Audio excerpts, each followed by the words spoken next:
Welcome to this Extinction Rebellion live stream. My name is Danny Graxton, and I am the external coordinator of social media for the Extinction Rebellion Global Support Team. Today, I am happy and excited to bring you this live talk about permaculture with experts on the subject, Sainey and Roland, who are also liaisons to the Global Support Team from XR Africa and XR Gambia. Welcome, guys, and please take it away. Yes, thank you, Danny. Welcome, everyone. My name is Sainey, and I am from XR Gambia and also part of XR Global Support Team. So today we will be telling you about permaculture and syntropic farming by an expert an expert on permaculture with the name Roland, and he will be telling you the amazing stuff about permaculture and what you can do to make sure to contribute in the global food security. So over to Roland. Thank you. Thank you, Sainey. Thank you, Danny, for the introduction.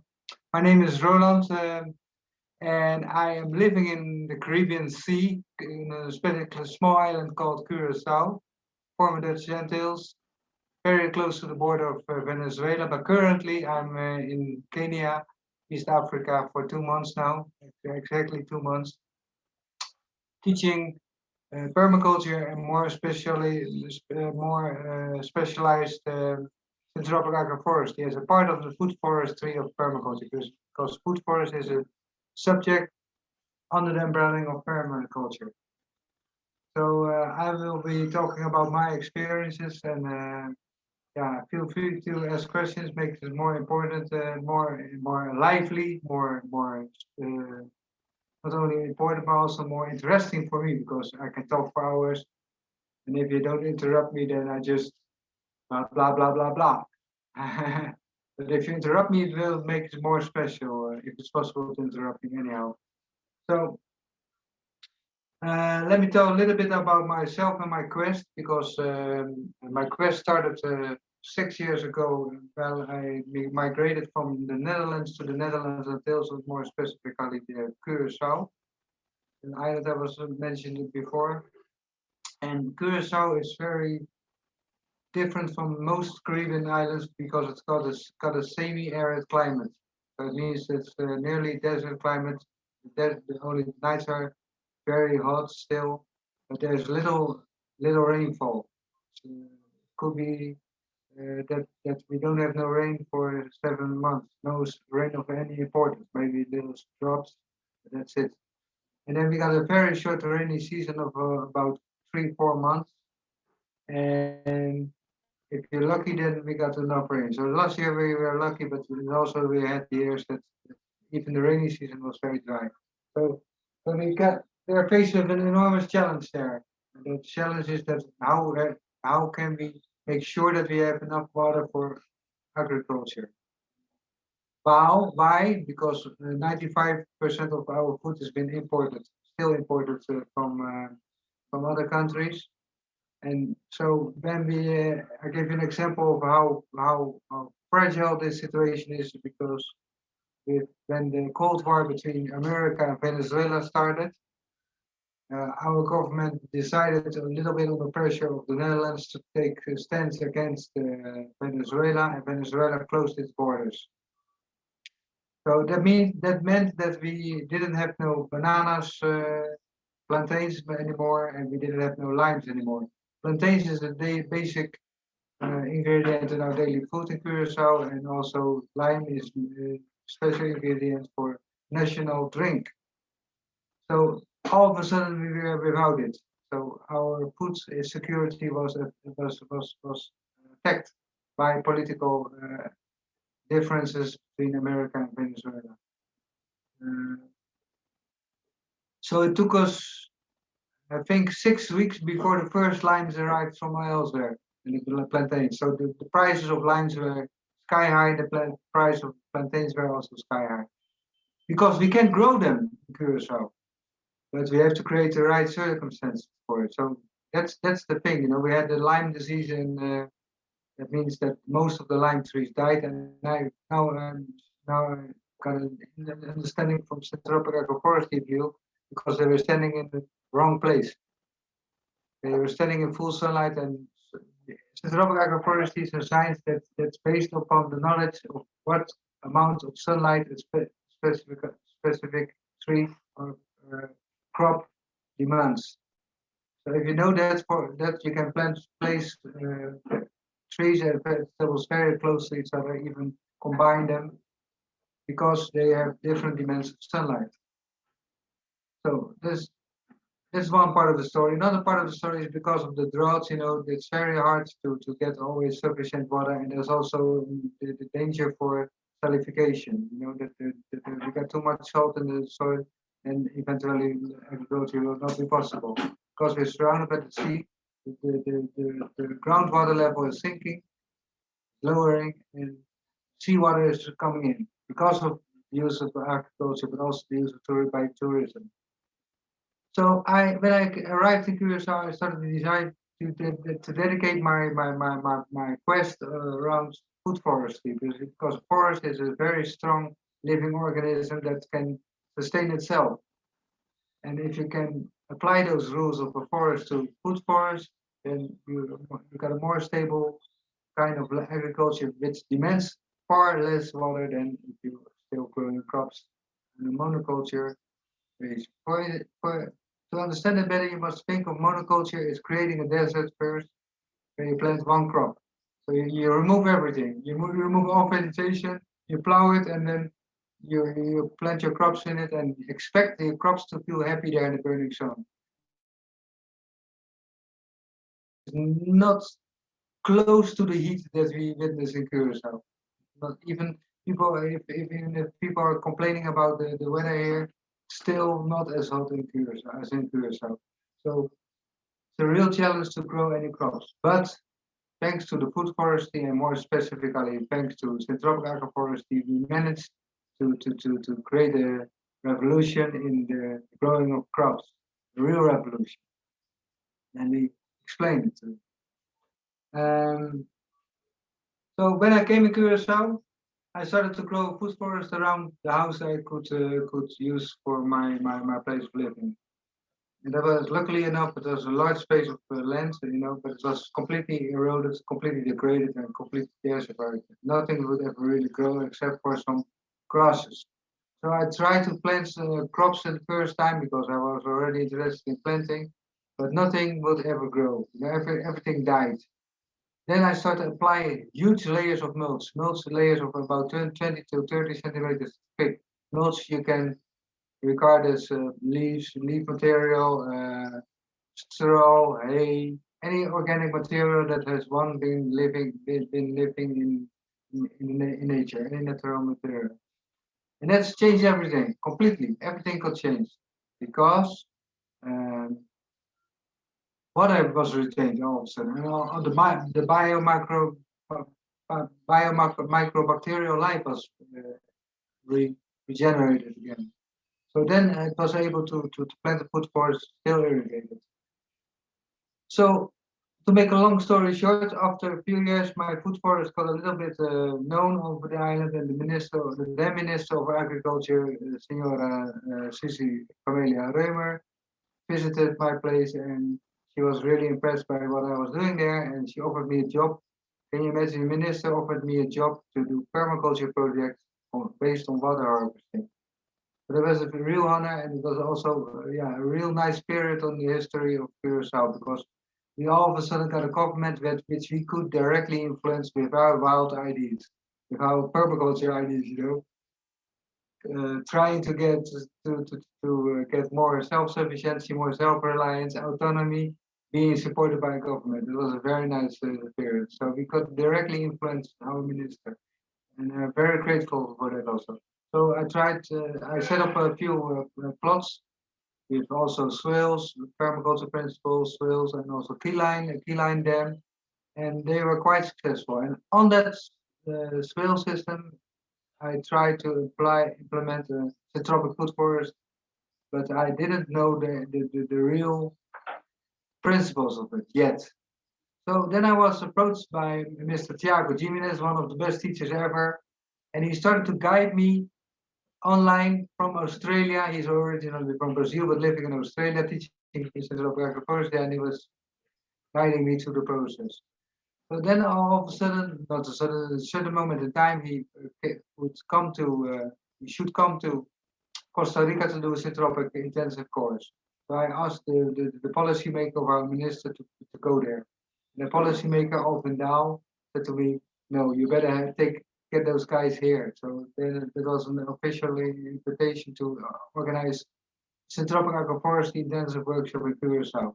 That was the beginning of a revolution because we did this workshop with 42 people, set up a syntropic agroforestry farm, and within a few months we could drop our irrigation, which is normally our irrigation need is 4 liter water per day per square meter. It's a huge amount of water, till once in the 20 days. It's a revolution, unheard of. People still don't believe it unless they see it.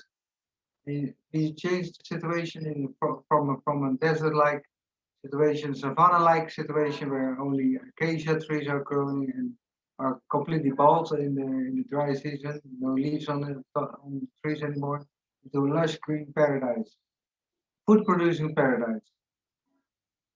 So yeah, that's the moment I can share a principal presentation to give you a clue about what we're doing. Let me share the screen.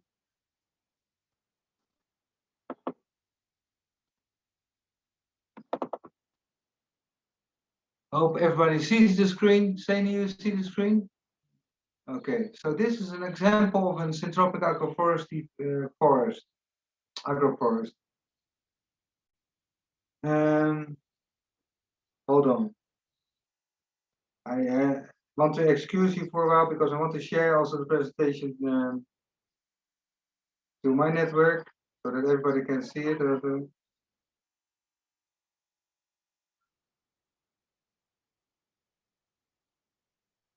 Live now.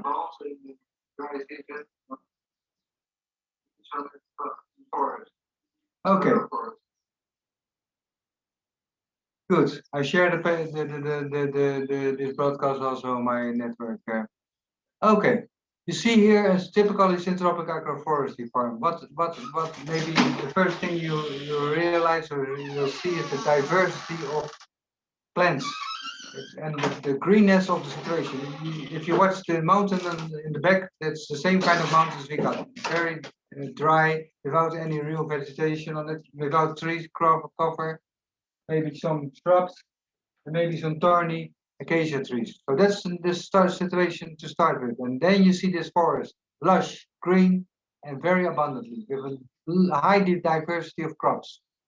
So this system is built up based upon 5 different beds, raised beds with paths in between.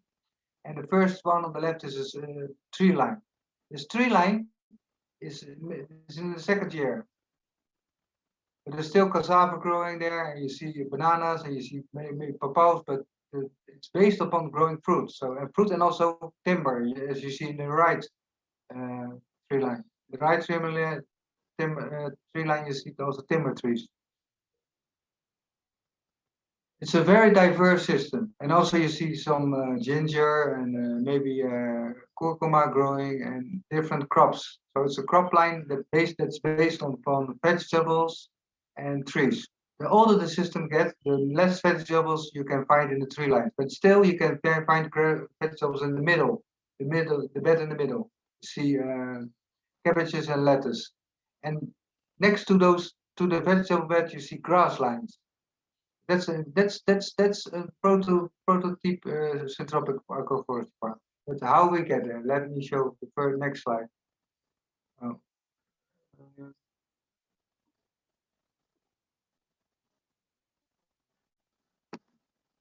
Not responding.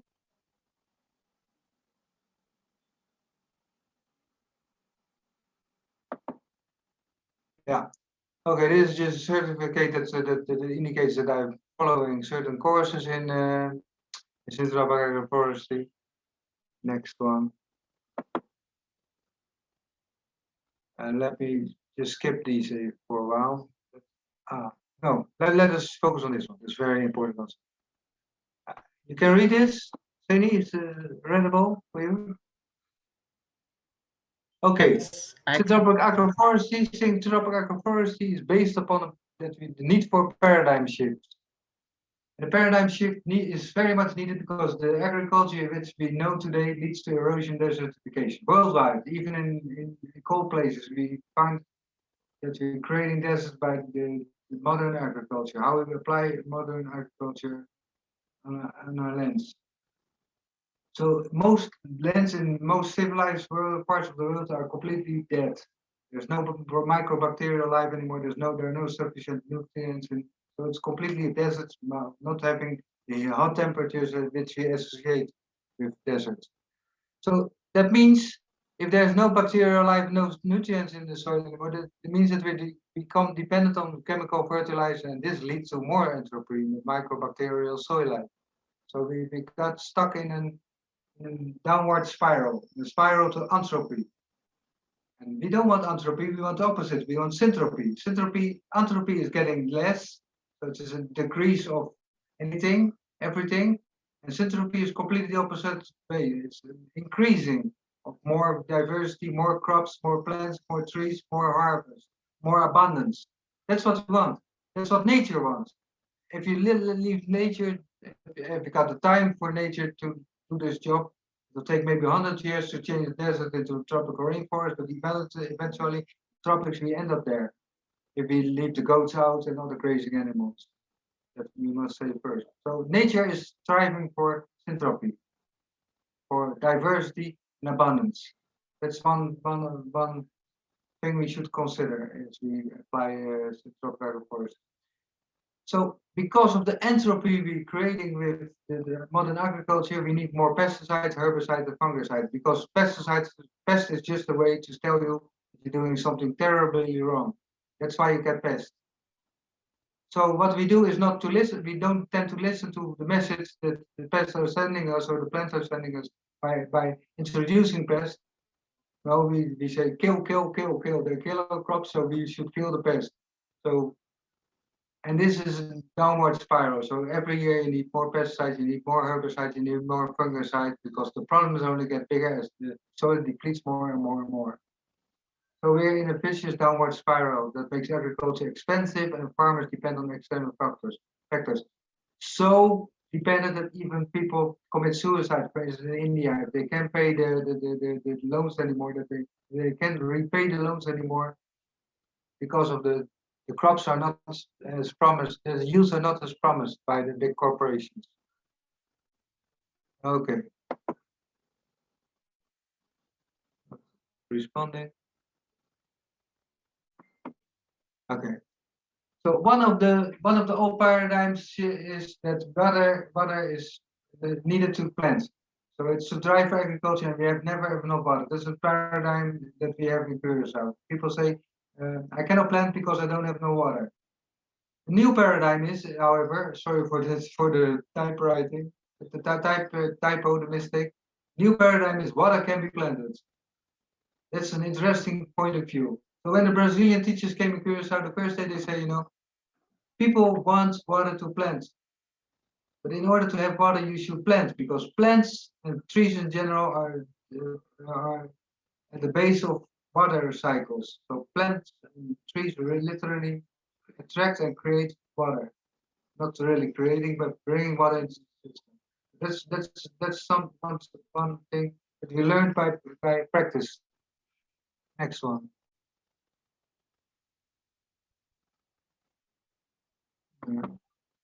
So the old paradigm is the climate is unchangeable. That's a strange one, because we always talk about climate change, but if you want to restore the climate, then all of a sudden it's impossible.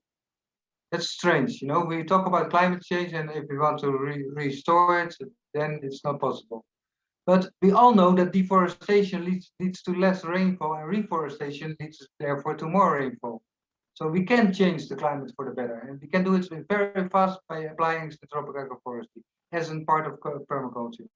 Because the food forest, the same rules, the same principles as on permaculture are applicable on syntropic agroforestry. So. Excuse me, Another Roland, for a paradigm. second. Yeah. We have a question from Amrit. She says, is it preferable to plant trees wherever possible? Yeah, yeah, I would suggest to plant as much trees as possible, but do it with a syntropic background. But I will explain that. I will explain why.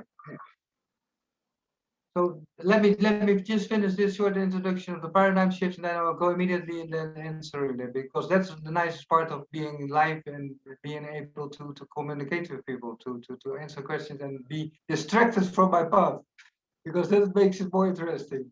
Okay, the old paradigm, pests are bothering us. The new paradigm, pests are, in the words of Ernst Gotts, the founder of syntropic agroforestry, agents who optimize life processes. That's something completely different than we all been realizing. Why? Pests are coming in to liberate us from diseased plants, from diseased crops. I repeat, pests are coming in to liberate us from diseased crops. Yeah. So therefore, we should listen to the message that the pests are sending, because a pest is an indication that your plant is sick, or a plant is not happy with its life. And like I said, I mentioned about the lime trees. Lime trees, they, according to syntropic agroforestry, can only stand about 40% of sunlight. That means if any sunlight that's more than 40%, so if you plant them in the complete sunlight, completely barren, without any other trees to shade over them, they won't feel happy. So what they do in that case, if the situation is going on, if we don't see the signals, they start to attract pests to get them out of the system. For they are not individualized. They don't care about their individual life. They care about the system as in general. They care about nature. They care about the forest. The forest should be growing, not lime trees. If lime trees are not in space, then they quietly, politely ask to get them out of the system by introducing pests. So, in our view, pests are invited by the plants that are sick or not feeling happy where they're going, where we place them. So we can fight against pests, but we always fight against ourselves because we did something wrong. We should listen to those agents because they want to optimize the life process. So what we can do is, for instance, make sure that the plants got enough nutrients, they got enough, or place shadow, or place other trees above them so they are more shaded, because they don't like the direct sunlight, especially the sunlight which we got in Curacao. So that's one. And then the last paradigm what needs to be shifted is nature is ruled by unconditional love. And we always learn the Darwinistic viewpoint, scarcity and therefore competition are the basic rules of nature. Nature is one big fight scene, one big ring of opponents fighting and competing with each other. It's a very cruel place to be. But we say, no, that's only when there's scarcity because of our bad policies. Scarcity is not natural. Scarcity, if we got scarcity somewhere, that means that we as humans are invading there and change the situation for the worst. But if there's enough foods, nutrients for your plants, nutrients for trees, there won't be no competition because there's enough. There will be cooperation, abundance, and unconditional love are the main principles of nature. I want to align this with a story of Ernst Gotts when he was in Africa. Since we're dealing with the Extinction Rebel in Africa, I'm in Africa also. Let me tell you a story about African wisdom. Ernst Gotts was in Africa, and all of a sudden people started organizing a big party, and he was wondering why they all of a sudden organized a party. And people asked him, "Don't you know the rain will come? The rainy season will come." And he asked them, "But how do you know?" And they said they watched him and like, what a fool! How do you don't know this? How come? They say the antelopes are pairing. And the antelopes are pairing. And what happens if the rainy season doesn't come? If there's no rain, then the lions will pair. Some of us will already understand the meaning of my story, which I'm telling here. So if the rains are come, that means that there will be sufficient grass for a lot of antelopes. So the antelopes are preparing there. So that's how nature was working. The antelopes are very intelligent beings, like everything in nature is very intelligent. Only we don't speak their language, so we think that they're less than us. But the antelopes are just as intelligent as us, and they know that the rain will come before we know. We have to watch till the antelopes are pairing, then we know that the rain comes. Yeah. But if the rains are not coming, that means that there are too much antelopes, and if they eat all the grass, then all antelopes will die of hunger. That's not an ideal situation. Then the lions, out of love, they think, okay, let us spare, let us create more lions so we can eat more antelopes, so that the antelopes don't extinct themselves. You see it? The antelopes, the lion is not hating the antelopes. The lion is making sure that he can find always antelopes. So the welfare of antelopes are on the basic agenda of the lions. They don't want to kill lions for fun. They want to kill lions only when they are too much, when they endanger the balance of the situation. So far. And now I will go for to answer the question about planting trees everywhere. I would suggest plant as much as trees as possible, but that's only part of the story. We say plant, if you plant trees, plant at least 4 layers of trees. That's all. That's got all to do some with the different demands of sunlight different trees need. So different trees need different amounts of sunlight. That's a basic rule in syntropic agroforestry. So if you know that, you can plant certain trees very close to each other, and when you got 4 layers of different heights of trees, or different trees that have a different demand for sunlight, then something strange is happening. Normally, heat is going upstairs out of the system, taking the water with it, and removing the water from the system. But if you got 4 layers in the system, 4 layers in the forest, that means that the heat will come down, taking the water with it. And because of the cooling effect of all those plants you got growing there, all those 4 layers of trees, water starts condensating and start dripping towards the earth. So it's even without rain, water will be recycled into the forest. That's something that is very beneficial. So if you plant trees, don't plant only single trees, but please plant ecosystems of trees. That means plant at least 4 layers of trees. Then you got that is most beneficial for the goal to plant more trees. I hope I answered your question. If not, we'll get there maybe later. Okay, from a desert to a food jungle. That's the topic. So this first slide is a slide of my first project I did after I created a food forest in my place. This is based on swales. It's not some syntropic principle, but on the swale, the edges of the swales, I planted a syntropic system. Here you can see it a little bit more better. So the tree line on the left, it's not only a tree line. So there are bananas, you can see bananas growing. Those are sticking out of the tree line, but it's not a complete tree line. It's a tree line based on vegetables. I will get a little bit closer. Now you see a little bit better, maybe. You see papau, and before the papau, you see a soursop tree. But when the soursop tree is still young, it doesn't want to be exposed to the harsh conditions of our island. So it's completely surrounded by and nourished by vegetables. Vegetables like beans here on this page, okra. First leaf on the left downwards is okra, very big leaf. Papau, you see there are peanuts, groundnuts growing, and there are also other tree crops like lime trees, coconut trees, soursop trees, and banana trees. So they grow in a succession. That's the next principle of syntropic agroforestry. We imitate the natural succession in nature. That means that when the forest starts to grow, everything starts to grow at the same time. But since everything some plants are growing faster than the trees, the vegetables will grow faster. So they produce their first harvest when we're building up for the food trees. I will make it more clear.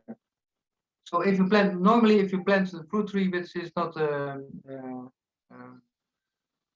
air layered, then it takes about 3-4 years before you got your first fruits. So most people, most farmers don't want to spend 4 years without having crops in growing fruit trees. So, but this contradiction has been solved by syntropic agroforestry, because we say if you want to plant trees, you have to plant vegetables. The vegetables make your growth of trees possible in both ways, in 2 ways. I mean, one is they give you direct return from your investment in trees planting, because you're watering, when you water that soursop tree here in this picture, you also water your vegetables. So it doesn't matter if you water your soursop only, but you get your direct return from the vegetables. You produce a lot of beans before the soursop reaches a certain height, and before that, the pawpaw will produce for a few years. So can you see the intelligence of nature? We cannot compete with nature. We can only imitate nature. That's the way nature does it. So there's a succession of crops. So what we did is, the first farm, we did radishes. Then we harvested the radishes after 3 weeks, 4 weeks. Then we got cucumbers. We harvested the cucumbers from 5, 6, 7 weeks. Then we got melons at the same time, 5, 6 weeks. After that, the okra was getting ready. So we harvested okras for a few weeks. And also when the okra was ready, the maize was getting ready, because maize grows very fast in our sun-fed country, because sunlight is energy, it's a source of energy of everything. If you got enough water, maize will grow very fast. So we can have maize in 6 weeks even, very fast. Anyhow, after the maize and the okra has gone out, then the eggplants start producing. After the eggplants, they produce for months, maybe even a year. Then the cassava is ready. And there's also cassava in here. And after we took the cassava out, then the papaya found its space, to produce. So the papaya started producing for a couple of years, together with the bananas. And when the papayas and the bananas are producing for a couple of years, then the soursop trees, yeah, guys, thank you for helping me all along the way. But now it's my turn. Now I start producing. And the soursop trees start producing maybe for 20 years. So you didn't lose no money there while investing in your soursop tree, but you got your money by a direct return from your harvest of vegetables. So this is a paradigm shift of unheard before. So all of a sudden, planting of trees becomes very, very, very beneficial. You don't lose any money, or you don't invest years in which you don't get a direct return by planting trees. Now all of a sudden you start earning money after 3-4 weeks by imitating and applying and restoring ecosystems. That's the good news. So the gap between ecology and economy has been bridged by syntropic agroforestry. So the very notice that we have poverty is a man-made conception, man-made illusion, because poverty is only when we destroy the ecosystem. Nature is abundant.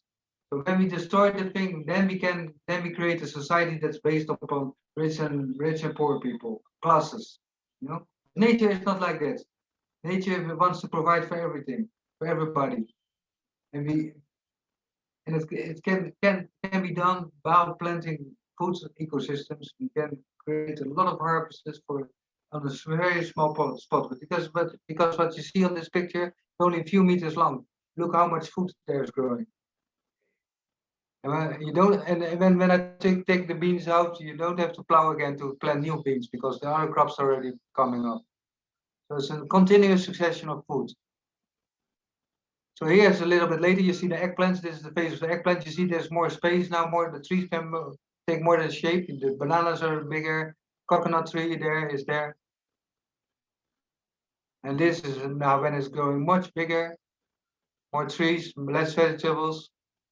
This is a few months later, again, the trees are growing much bigger. And this is when I came back from Kenya last year in November. And this was after 6 months without any irrigation.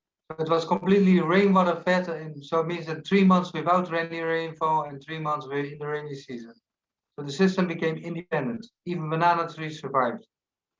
So that's for Curaçao, that's a huge thing that we achieved there. Okay, this is another example how we try to create a food forest. This is how our forest looks like when there's no rain. These are acacia trees. You can find them all over Africa as well. But completely bald, gray. That's when there's no rain. But in the front, you see the food forest we starting up by pruning those acacia trees and planting our fruit trees and also our biomass trees in between. So all of a sudden, you get a green piece of land in between a dry desert of thorny acacias without leaves. This is the same place. See, this is from a different angle. The difference between green and gray. Okay, but let us start with the course that the two Brazilians came to give in Curacao. Here you see the participants and also you see the teachers. The one is bending with a white shirt and the other one is standing beside him watching how he is bending with a green shirt. Great teachers, very good teachers.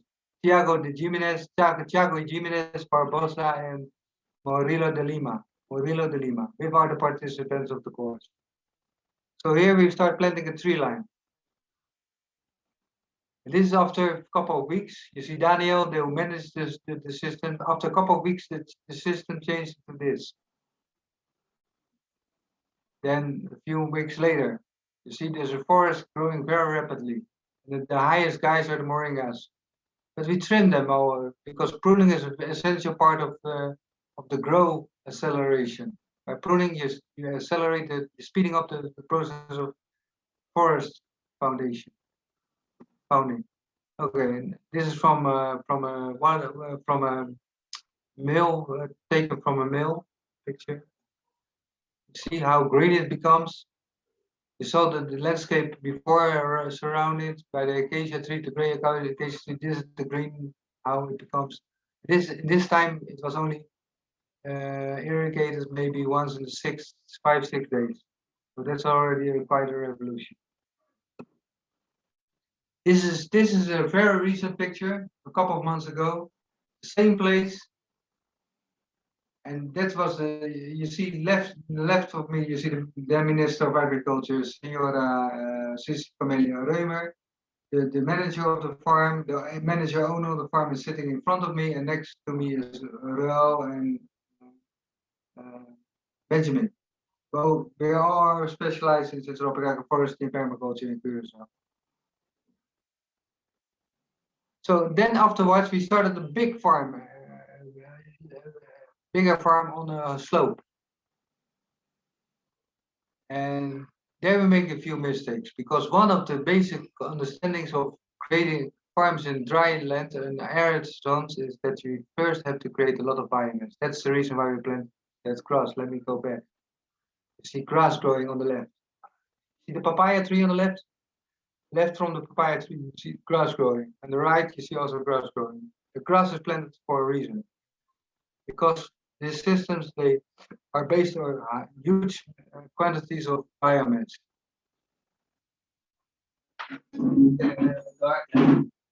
So as you can see me anymore, maybe. Yeah, maybe, yeah, now you see me better, I think.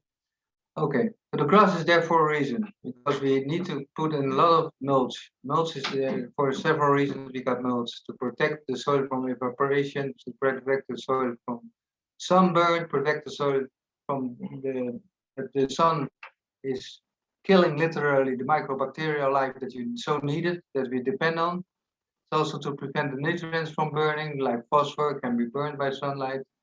So we need to protect it, and we keep on adding organic material on top of the soil because we want to accelerate the growth of the forest. This is a forest. This is a forest. Forest of 1 year and maybe 2 months. Forest. We can destroy forest. We can also create forest very fast. So here we decided to skip the phase of biomass. So we started to plant 3 lines. And in between, we want to plant 3 vegetable lines because we were thinking about food production only before the situation, before the microclimate was changed for the better. That was our mistake. But anyhow, we learned from it. You see this from the sky, you see the same farm. You see the setup, the build-up of the farm. Every 3 meters there is a tree line. This is a very interesting project. You see the Clive in front of the picture. That's the manager, the owner of the farm we showed before. But this is a very interesting project. This is one of my favorite projects I ever did in Curaçao. It's in the middle of the city. It's a community garden. This community garden produces for 100 food packets a month for the people that live on that small piece of land. It's a piece of land 11 by 11 meters. It produces 100 food packets a month. Very, very, very abundant producing farm. This is after a few weeks. You see, that's not a big farm. It's in the concrete jungle. This is a little bit later. You see those eggplants, how those eggplants, without any disease, there's no disease in it because the eggplants are planted there and they're enjoying themselves. They find a lot of nutrients because there's a lot of organic material in the soil. There's a lot of tree logs also, which hold the water, which make sure that the mycorrhiza fungi are there, because mycorrhiza fungi that are the real managers. We are not the real managers, but the fungi are the real managers of the system. Can you imagine? We humans, we're always thinking that we're the smart ones. But the mycorrhiza fungi, that's a network under the soil. It's like the internet of the underworld. And I'm not speaking about the mafia, but about the underworld underneath the soil. That mycorrhiza fungi network, that's a very highly sophisticated, intelligent network like the internet, but an internet that's already there for how long does this earth exist? I don't know, but let's just say thousands of years. Let's be thousands of years. We had those so-called inferior beings or plants. They had their own internet system based on mycorrhiza fungi. Can you imagine? That's why those plants are so healthy, because plants are trading nutrients with each other. They communicate information, and they share water with each other. There's no competition as long as there are enough nutrients, and as long as the plants are planted according to their own demand of sunlight. You see this a little bit later. You see the grass, and next to it you see the maize.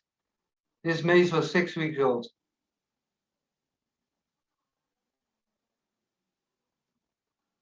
And this is how this picture I made 1 month before I came to Kenya.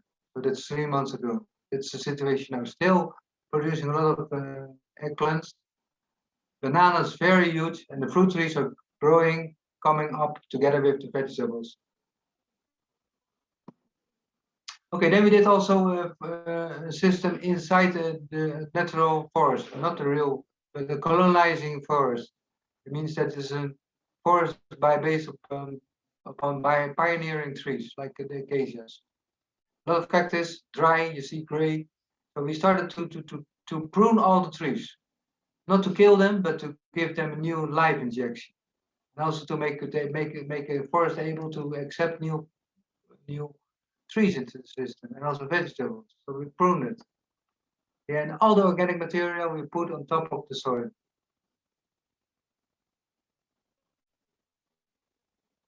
We also had to fences because there were wild pigs there. And this is how it became. This is after a few months. You see again grass lines, and there's sorghum growing. The sorghum is very high, it's about 3 meters. The pawpaw is coming up next.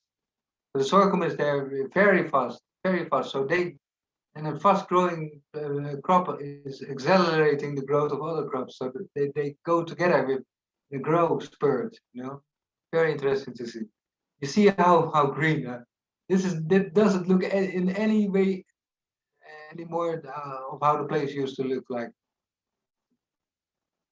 This I will skip. These are designs for Gambia, for your country, but yeah, maybe I can try to let this move. This is in Gambia. Hopefully it works. Hopefully the internet is fast enough.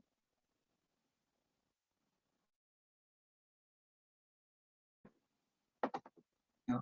Sorry. Gambia. This is another project we did.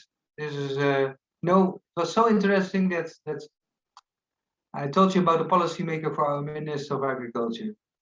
You see Clive here again in his farm. So our policymaker of the Ministry of Agriculture decided to become a syntropic farmer himself because he got so enthusiastic. Well, we were really bombarding him with information about the successes. So he became so enthusiastic that he wanted to start his own farm. So we were creating his own farm for him. So here we apply ash on top of the beds. So it's a system based on raised beds. Then afterwards we apply manure, and then we apply organic material. In this case, wood chips. But we can't use any organic material as long as it's believe. This is not a project. So I'm just showing you a few projects in Curacao. It's from Kiridongo. That is a family name. This is also a way of planting with nopal cactus as water tanks. This is not a system we did, so you see Cliven again. So we mostly plant with a lot of volunteers or a lot of people that's following a course. So that's we have a lot of people on the land, so we can build up, we can set up a farm in 1 day or 2 days. Planting everything. That's also basic of syntropic agroforestry. We plant the forest for 20 years on the same day. So every vegetable we harvest, every tree we plant is planted on the same day. So after that, you don't have that much work anymore. So in the beginning, we have to work with a lot of people to build up a farm, and then afterwards we can do it.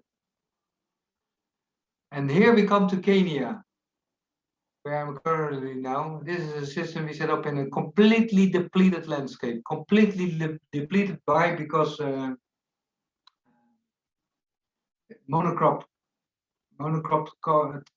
growth of maize year in, year out.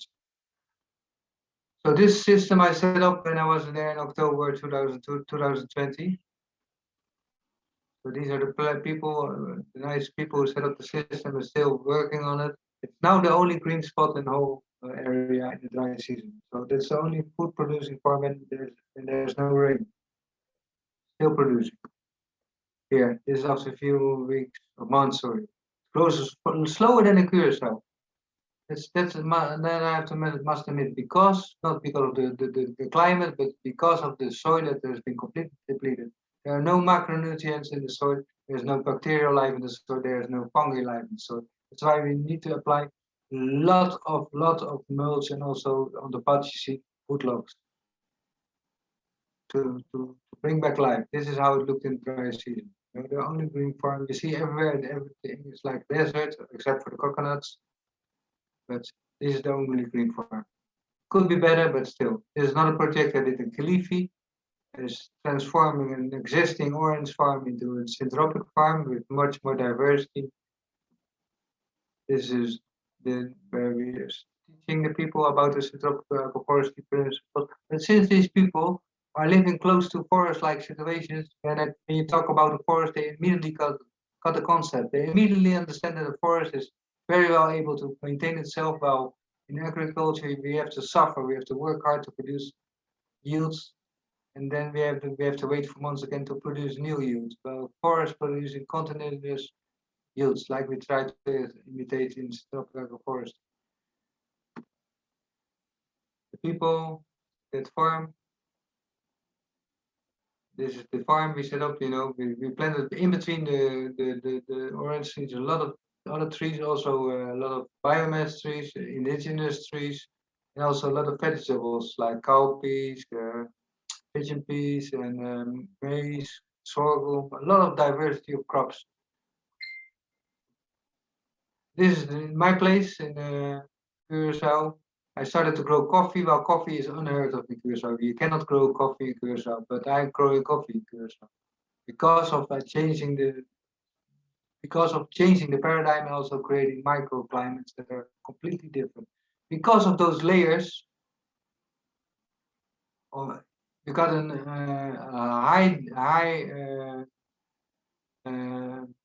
quantity of photosynthesis that is going on. Photosynthesis is changing, transforming sunlight, water, and carbon into something new, sugars. But with a byproduct, oxygen. So thanks to plants, we can live here on this planet. We have food and we can live, we can breathe. But there's another very important thing that's mostly overlooked. Because sunlight has been transformed into something else, that means that the heat of sunlight has been transformed as well. So you get to create cooler situations. And by creating cooler situations means that water starts circulating in your system instead of escaping. Instead of evaporating, water starts condensating. So you keep your water in the system. For that reason, it's possible to grow coffee all of a sudden because of the coolness of the photosynthesis processes. This is another project we did in the garden, and it's very nice how it evolves, because this is how we started in one day. This is the starting day, a lot of mulch. This is a month later, you see the greenness is coming. Another month later, more green, more abundance. 3 months later, 4. So in 4 months, or 5 months, sorry, excuse me.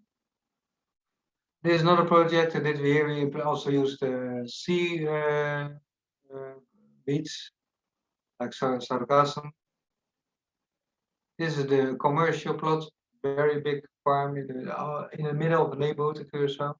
Very interesting. It came like this. And this was the first harvest. This is another plot.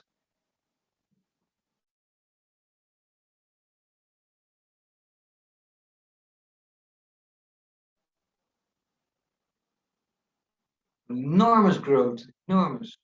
This the project that it started with before I left for Kenya this time. So this was based upon a dam. You see the right, you see a dam wall. So to collect water because it's on the slope. And then 3 terraces where we build upon syntropic system. In this case, we use the sisal to act as water and mycorrhizal fungi containers.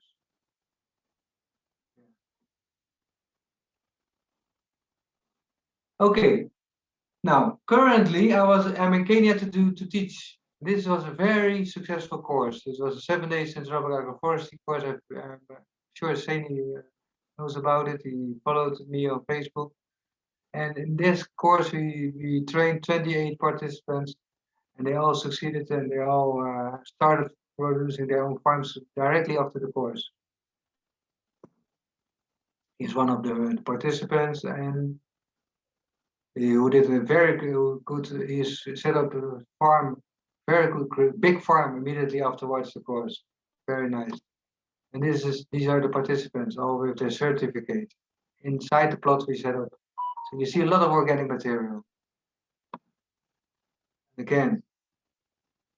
Okay, now, what is syntropic agroforestry? It's based upon 5 principles. As you see in this picture, keep the soil covered always. We have to shout, no bare soil, no bare soil. I hope you will shout with me.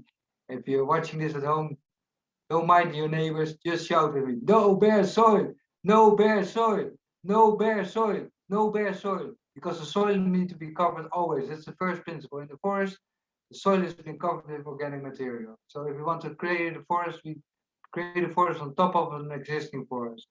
Yeah? The second principle is maximization of photosynthesis, because photosynthesis is the transformation of the major energy source in this planet. That's the sun. Sunlight being transformed into sugars, into our food, and also food for the microorganisms that are doing very well when you cover your soil. So trees and plants are trading sugars for nutrients. So so they produce the sugars not to feed themselves, but to feed us, but also to feed the microorganisms. The microorganisms, they do barter trade, so there's no money involved. They barter. So they in exchange for the sugars, they give the plants the basic nutrients, the major and the micronutrients. Because you need to have microorganisms to make the food available for your plants. Your plants cannot take up the direct nutrients. Microorganisms make this nutrients digestible for your plants. So that's why you need that soil cover. Yeah, because the microorganisms should be feeling very happy there. They feel happy the moment you start mulching your place, they will come immediately. Immediately. Maybe the next day already you got them. Okay, why the maximization of photosynthesis? Because I already told you that's the major source of energy. We want to get as much as possible sunlight into our system, but we don't want the soil to be touched by the sunlight. So if you know that certain trees, they need 100% of sunlight, like for instance, maybe I don't know if you can see it well, but you see a little coconut tree in the middle tree bed. There's a shovel laying on the soil, and left to the shovel you see a small coconut. A coconut tree, like maize in the vegetables, they need 100% sunlight. They can stand another tree above them. But if you plant a mango tree there next to the coconut tree, there won't be no problem because the mango tree needs 80% of sunlight. So you can plant a mango tree as long as the mango tree is little smaller than the coconut tree. There's no competition between those two. You can plant them very close. So that means that you have more photosynthesis harvested, more sunlight harvested, more energy harvested. Okay, and more yields harvested. More water harvest because of the pooling effect of water to the soil. Okay, next to the mango tree, you could plant a tree that needs only 60% of sunlight. For instance, a soursop tree, very close to the mango tree. As long as the mango doesn't completely cover the soursop tree, the soursop feels very alright. Okay, because you don't want the full sunlight, it needs only 60%. Next to the soursop tree, we could plant a lime tree because lime, like most citrus, want only 40% of sunlight. And underneath the lime tree or the citrus trees, you can plant coffee because coffee needs only 20% of sunlight. You see how densely you can plant a system and harvest the most of sunlight, energy, and therefore food, and therefore water. Next principle is stratification. Stratification is the same thing as just told. It's a word for layers. You have to build up your forest according to layers of demands of sunlight. So you've got the emergent states that are trees or plants or vegetables that need 100% of sunlight. Underneath that you get high, that needs 80% of sunlight. Underneath those that needs 60% of sunlight, we call it middle. And underneath those guys that plant needs 20 to 40% of sunlight, that we call low strata.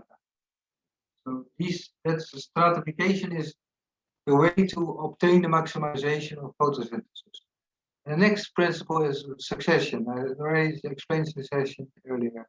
So that's the growing of crops in the successive order, harvesting crops in the successive order in time and in space. And the fifth principle is management.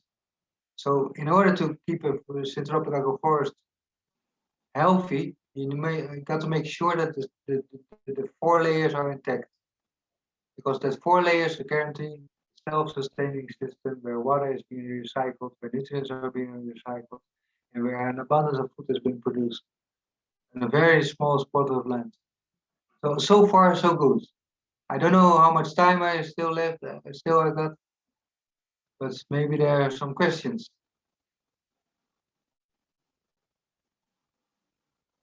I don't know if Sainey is still around, Benny, maybe, yeah. Are there questions, Sainey? From people.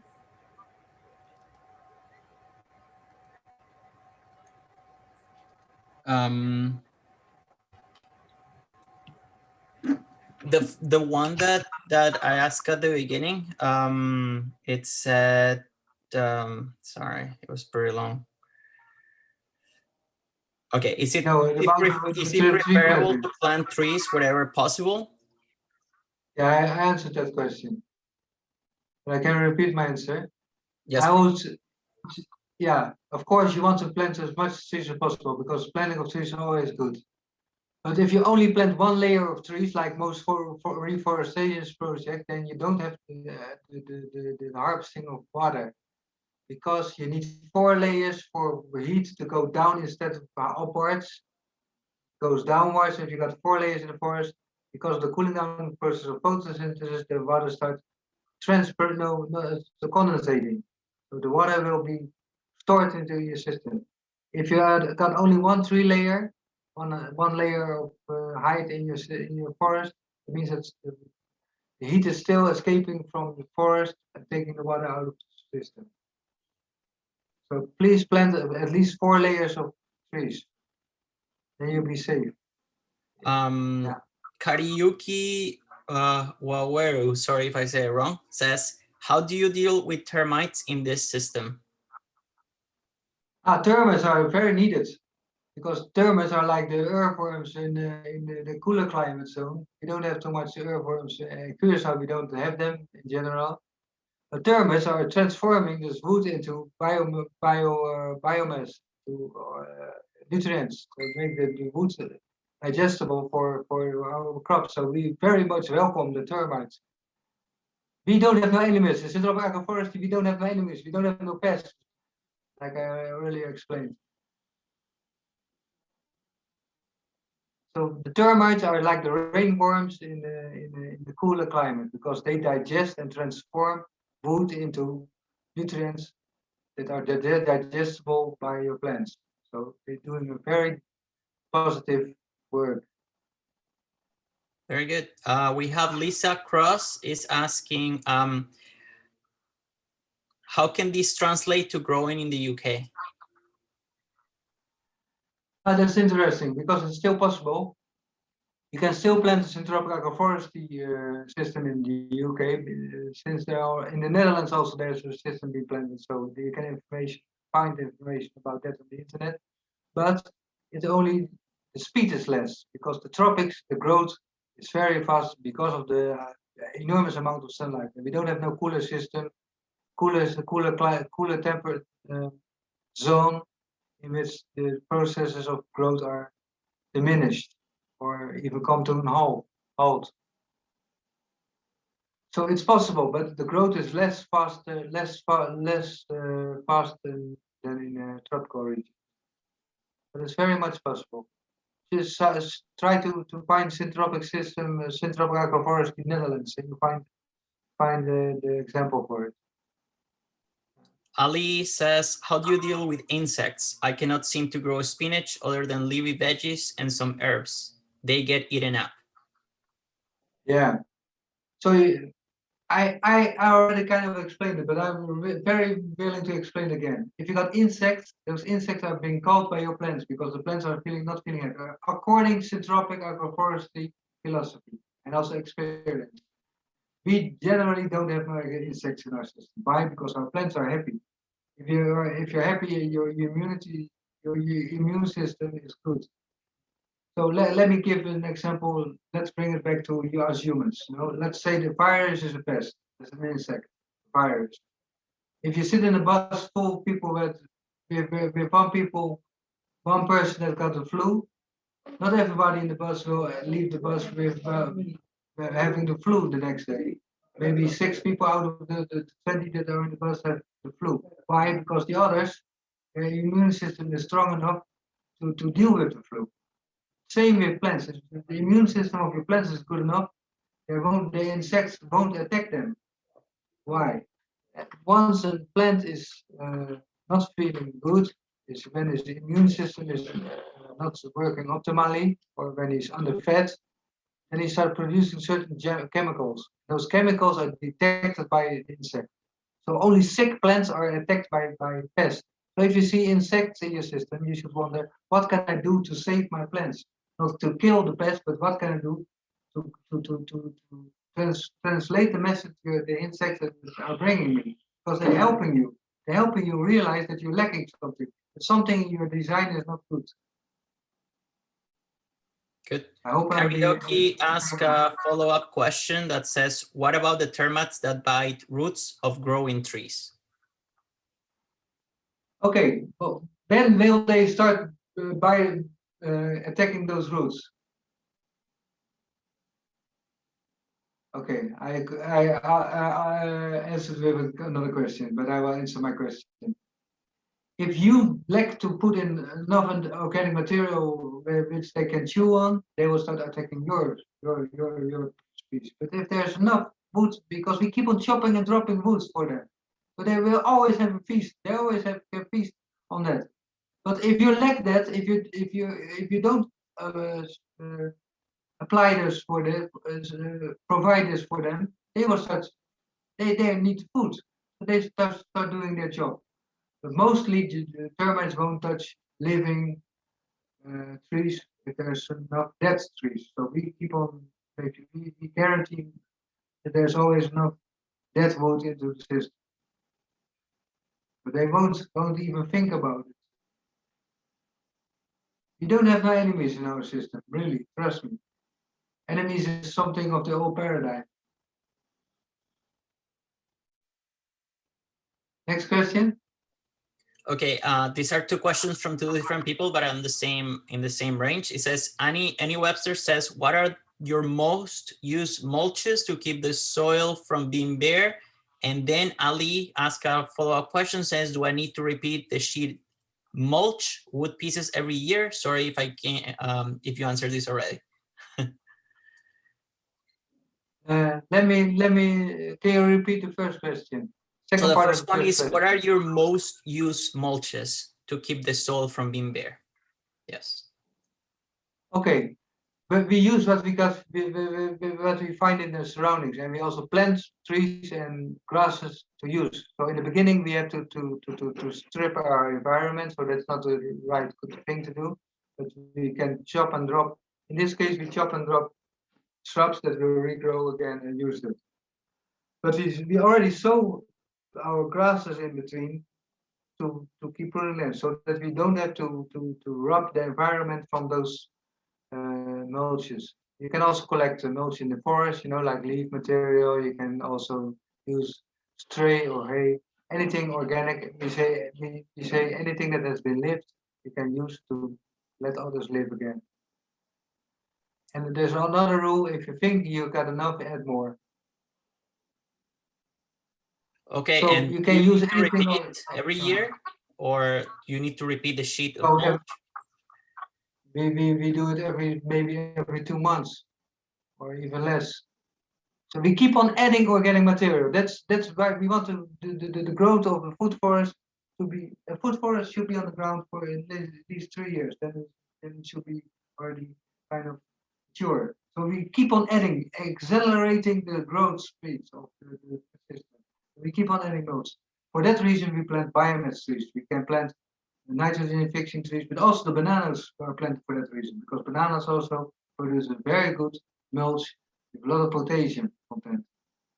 So we plant for a reason. We plant mulch producing plants and grasses in our system, so that you don't have to go out to the system to get it. You don't have to buy it, you don't have to search, you don't have to trade it. You just chop and drop them. Okay. Hopefully I made myself clear. Sainey, do you have any other questions? I think you said you had some questions.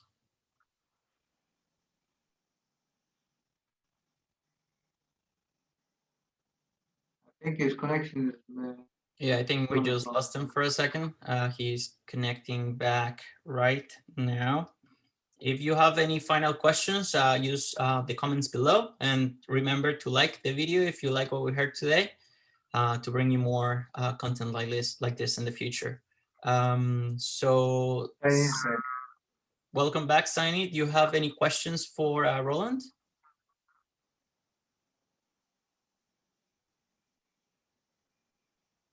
Unmute your microphone. Yes, can you hear me? Yes. Recording in progress.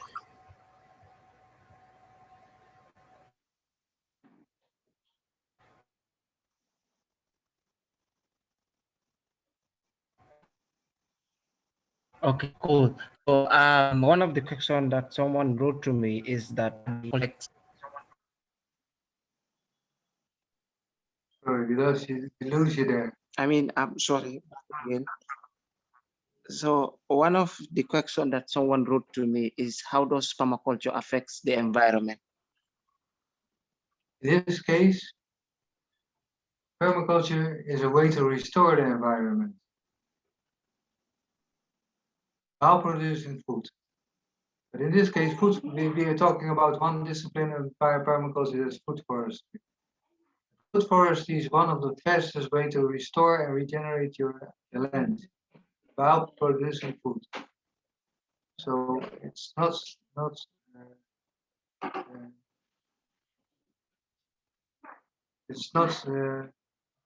affecting the land but negatively, only positively. And especially we try to include as much as possible indigenous trees and shrubs and indigenous vegetables and such, because they want to grow there. You don't have to fight to grow them.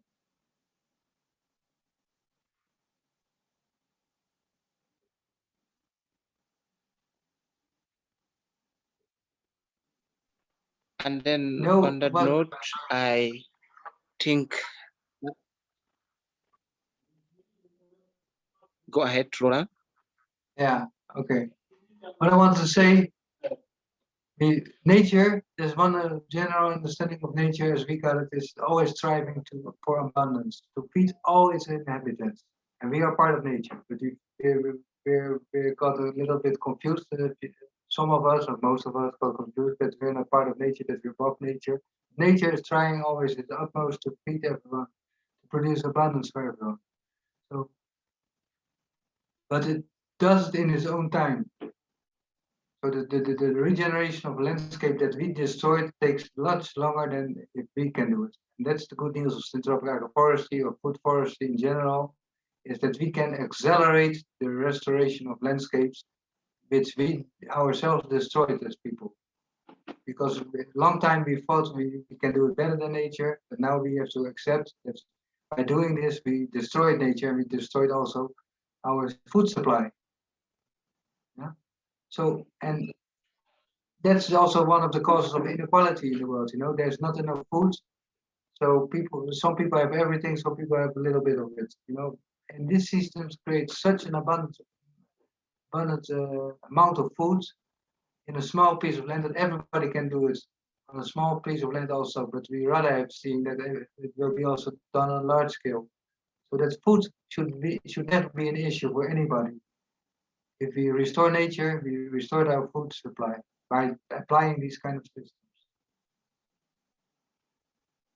So poverty should be, I'm pretty sure, you know, if we could apply those systems everywhere on earth, you know, poverty and food wise would be a thing of the past. Then we got other permaculture principles, because your energy should be organized. If you're able as a community to organize your own energy, you never pay any bill anymore for energy, which is a very high part of your monthly bills, you know, the energy bill, electricity and water bill. So we can organize it with permaculture principles. Next thing, your housing. If we're able to set up our own houses, which don't lose energy, don't need energy to generate the energy which we need, but they generate energy themselves, which is very much possible with permaculture principles. We don't lose anymore on our paying the rent. So permaculture is a practical way to achieve self-sufficiency for communities. So we're not dependent on systems that have got different agenda now. They got an agenda to make a lot of money, make as much as possible money on our backs. But if we say no, we organize this ourselves, then all of a sudden we change some things around, we turn some tables around. Okay, guys, we gotta start wrapping up. If you want to say some last thoughts, so. Roland, or no, I think I was trying to say that already, but you know, permaculture is a kind of rebellion also.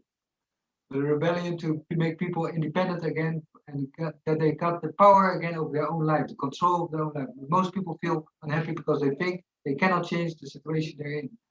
Permaculture offers a way out, an escape route, if I might use this term. Okay, we have a lot of people thanking you for the presentation. And we have Annie saying, thank you so much, Roland, for such an excellent and interesting talk. You have given me a renewed inspiration for my allotment. Also, thank you, Danny and Sainey, with love and rage. And we have many other people saying thank you very much for these awesome talk that we have. And I thank you too for bringing this to us. And anytime you guys are welcome here in Extinction Rebellion to show us what you're doing and to give these very interesting talks. Me, myself, I do my garden in the back and I have a lot of problems. And this is just enlightening. So thank you very much. Welcome, very much welcome. Sharing is caring, eh? Yes. Brother said sharing of information, also sharing of this video, maybe. Yeah. Thank you Sainey, very much. check out. Yes, I do. And thank you, Roland. Thank you, Danny, for this wonderful talk, Roland. And I guess our audience can share and like the video and spread the word about permaculture. As Roland said, this is an idea to tackle food insecurity. So share, like, and invite all your friends to make sure that they practice what Roland said today. And that's all from me. Over to Roland. Thank you. Okay, guys. So I'm ending the live stream right now. Thank you very much. Goodbye to everybody.